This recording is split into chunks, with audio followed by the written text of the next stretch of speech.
Yeah okay sir, thank you. Ashok, ಪ್ರತಿದಿನ order ಜಾಸ್ತಿ ಆಗ್ತಾನೆ ಇದೆ. ನಮಗ್ ಸಪ್ಲೈ ಮಾಡಕ್ಕೆ ಆಗ್ತಿಲ್ಲ. ಡಿಸ್ಟ್ರಿಬ್ಯೂಟರ್ಗಳನ್ನ ಜಾಸ್ತಿ ತಗೋಬೇಕು.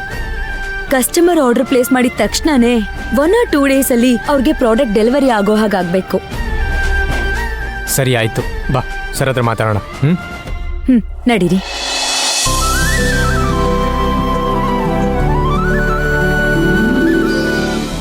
Excuse me sir. Oh please come, ಬನ್ನಿ ಕೂತ್ಕೊಳ್ಳಿ. ಹೇಳಿ, ಏನು ವಿಷಯ? ಸರ್, ನಾವು ಮಾಡ್ತಾ ಇರೋಂಥ ಈ ಹಳ್ಳಿ ತಿಂಡಿ ಪ್ರಾಡಕ್ಟ್ಸು ಜನಕ್ಕೆ ತುಂಬಾನೇ ಇಷ್ಟ ಆಗಿದೆ. ಮನೆ ತಿಂಡಿ ತರನೇ ಇದೆ ತಾ ಜನರಿಂದ ಒಪಿನಿಯನ್ ಬರ್ತಿದೆ. ಅಜ್ಜಿನ ಇಟ್ಕೊಂಡು ನಾವು ಮಾಡಿರೋಂಥ ವಿಡಿಯೋ ಸೋಷಿಯಲ್ ಮೀಡಿಯಾದಲ್ಲೆಲ್ಲ ವೈರಲ್ ಆಗಿದೆ. ಇನ್ಫ್ಯಾಕ್ಟ್ ಜನ ಈ ತಿಂಡಿಗಳನ್ನ ತಿಂದು ಅದನ್ನ ಹೊಗಳಿ ವಿಡಿಯೋ ಮಾಡಿ ಸೋಷಿಯಲ್ ಮೀಡಿಯಾದಲ್ಲಿ ಅವರೇ ಹಾಕ್ತಿದ್ದಾರೆ. ಇದು ಕೂಡ ವೈರಲ್ ಆಗಿದೆ. ಪ್ರತಿದಿನ ಆರ್ಡರ್ಗಳು ಜಾಸ್ತಿ ಆಗ್ತಿರೋದು ನೋಡಿದ್ರೇನೆ ಗೊತ್ತಾಗ್ತಿದೆ. ನಮ್ಮನೆ ಮಕ್ಕಳೇ ಚಾಕ್ಲೇಟು, ಕ್ಯಾಂಡಿ, ಚಿಪ್ಸ್ ಅಂತ ತಿಂತಾ ಇದ್ರು. ಈಗ ನಮ್ಮ ಕಂಪ್ನಿ ಪ್ರಾಡಕ್ಟ್ಸ್ನೇ ತರಿಸ್ಕೊಂಡು ತಿಂತಾ ಇದ್ದಾರೆ. ಅದು ನೋಡಿ ನಂಗೆ ಬಹಳ ಖುಷಿ ಆಗ್ತಾ ಇದೆ.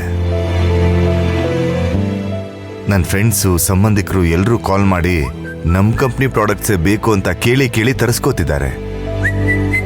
ಸರ್, ನಮಗೆ ಮ್ಯಾನ್ ಪವರ್ ಜಾಸ್ತಿ ಬೇಕಾಗುತ್ತೆ. ಪ್ರೊಡಕ್ಷನ್ಗೆ, ಮ್ಯಾನೇಜರ್ಗೆ, ಡೆಲಿವರಿಗೆ ಅಂತ ಒಂದಷ್ಟು ಜನನ ತಗೋಬೇಕಾಗತ್ತೆ.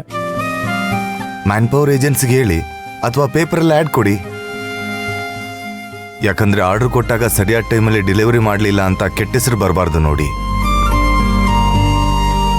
ನಿಜ ಹೇಳ್ಬೇಕಂದ್ರೆ ನಮ್ಮ ಕಂಪ್ನಿ ಪ್ರಾಡಕ್ಟ್ಸ್ ಎಲ್ಲ ಜನ ಬೇಕು ಅಂತ ಒಂದಿನ ಕೇಳ್ತಾರೆ ಅನ್ನೋದನ್ನ ನಾನು ಕನಸು ಕಾಣ್ತಾ ಇದ್ದೆ. ಆ ಕನಸು ಇವತ್ತು ನನ್ಸಾಯ್ತು ನೋಡಿ.